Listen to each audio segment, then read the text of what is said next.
Just look back at the half of your life, the part that you've come to now. Go up in the helicopter. Imagine you're going up in the helicopter and you're looking at your entire life up till now. What's your journey been? What have you brought forth? What have you been able to create until now? What are the themes that appear to be going on in this life as you look at it? What are the questions that are starting to well up in you now? I hear questions like, what do I want to do when I grow up? Is this all there is? How do I stop doing all of this? And how do I start really doing all of this? It's so simple, it's hard. Just imagine standing up right now. It's so simple, it's hard. A lot of the changes that we need to make are not even needing to be made. They're just simple choices that we need to make. There's not some big, grand shift that's going to need to happen, some giant seismic change. And we often are waiting for that. We're going off to different countries, right? We're going off to different places to find it, to discover the way, to go up here and go there, and maybe I'll find it. We're in this discovery process of finding it in shining armor. We're going to get to it. Maybe it's in this workshop, or maybe it's in this coaching program, or maybe it's in this tomorrow, or maybe it's then, or maybe it's over here. Blah, blah, blah. It's all over here. But what about here? What is here right now? So what I find, this is the irony of the whole thing, is we're lost looking and looking and looking when a lot of it's looking right back at us right here. Right here. Right where you are. So now that you get this, what are you presented with? What are the options? What are the passages that you're given to work from? Well, number one, you can make a fundamental choice. And the fundamental choice gets down to the very way in which you're living your life. And the fundamental choice is, I choose to be a predominant creative force in my life. But wait a second. No, up to this point, you've been in sort of a reactive and response orientation. I react and I respond, right? The teachers told us we had to have better responses. We went to school to be adequate. We went to school to learn how to be better, to be more equipped, to win, to compete, to get a job, and so forth. Because we were told that if we followed this, we would be able to do it right. What they did was they cloned us. They said, well, you know what? You get this, you get a standard education, you'll have an advantage. Not in today's business. The things that make you more valuable in today's marketplace are your intrinsic motivation, what you're inspired by, what you're passionate about creating, and the direct personal gifts, the unique talents and abilities, your X factors that are called forth by that which you really desire. You will never know what you are or who you are until you start creating that which you don't know how to do. Creating is about originating something separate from what you know. And there might be a lot of fear in that. You have to step into the blind spot. You have to walk into the emptiness with all that you are. And with all that you are, there's great possibilities that can happen. But you let go of knowing how. You let go of what might happen, because what happens to you is something that happens to you. All you can know is what matters to you, and make decisions from there. And compare it to what it is that's showing up. That is what you can do. You can make a fundamental choice to be free. You can make a fundamental choice to be healthy. You can make a fundamental choice to be true to yourself if you want to.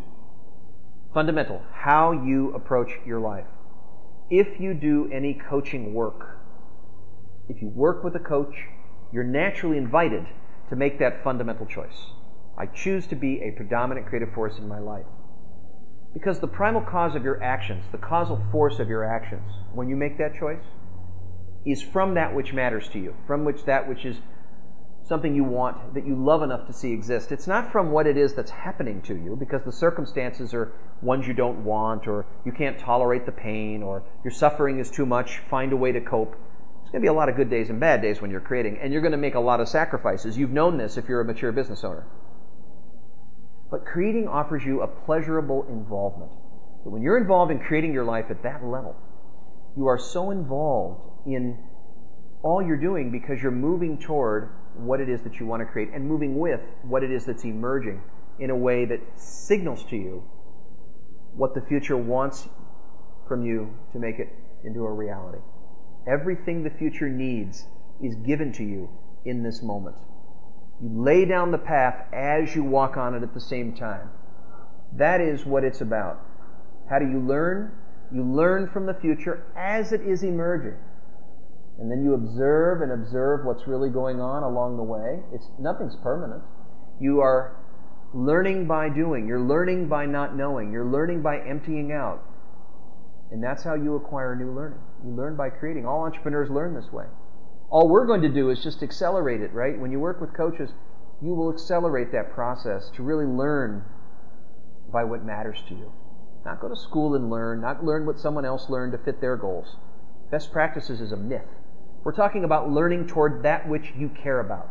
So when it doesn't work, you either find out what works or doesn't, and you make adjustments. That's what you do. But you're independent of it. You are a splitter, as I call them. Splitters are people that are able to use current reality in a favorable way because they don't marry their identity to everything. They're not so offended by it, affected by it, reactivated by it, angry by it, saddened by it. There's nothing to feel from it. You are separate from that which you want to create. These are very powerful principles. So what do you do with human potential? What do you say to human potential? What do you say to, I need to change my beliefs? I say it's BS. What do you say to mind programming, hypnosis? I say it's just a bad response to people that couldn't stand or stay into what reality really is. Why don't you be honest with yourself? And stop telling your subconscious lies. Because all your subconscious wants is the truth. It wants to know what you know you are. It wants to know what's really going on so that it can figure out what to do. So we have some very new principles and practices at High Level Performance. They are new practices, and they are along the lines of teaching individuals in entrepreneurial roles the creative process and learning how to create subject matter in their life that matters to them. Now, this may sound very simple in theory. You say, well, JD, sure, I need to create what matters to me. Is it, though? Is it really that simple? It's not that simple. It's not. There's a lot of different emotions that come up. There's a lot of counteractive goals, hidden goals that resist it. And how do we really deal with those? We don't really need to deal with those, but we'll figure out how to work with the forces that play that hold you back. So out of all this, let's make a fundamental choice. Right now, you will choose to be or become a predominant creative force in your life. You will choose not to be projecting something that you're not. You will stay true to yourself and come home to what you really are, which is you. You're the only person on the planet that has your DNA.